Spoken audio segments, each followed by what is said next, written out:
Добрый день. С удовольствием готова поделиться отзывом о фотосессии, которую проводил для меня Влад в туристическом комплексе Туган-Авалым.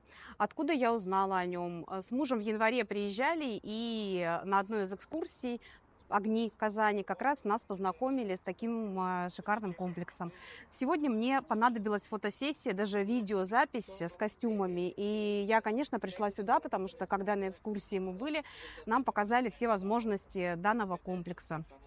А теперь, наверное, кратко о самой фотосессии. Хочется отметить специалиста, фотографа, видеографа Влада, так как я не очень умею позировать, и здесь я получила полную профессиональную поддержку, очень мягко, тактично и грамотно Влад вел по всей фотосессии. И, конечно же, я почувствовала, скажем так, тепло и любовь, когда он, любовь к профессии, любовь к тому, что он делает, когда он делал для меня запись небольших видеоклипов в костюмах. Вот большое спасибо, всем рекомендую прийти в Туган-Авалым, обязательно окунуться в восточный колорит, в прошлое и провести себе на память фотосессию в татарских костюмах.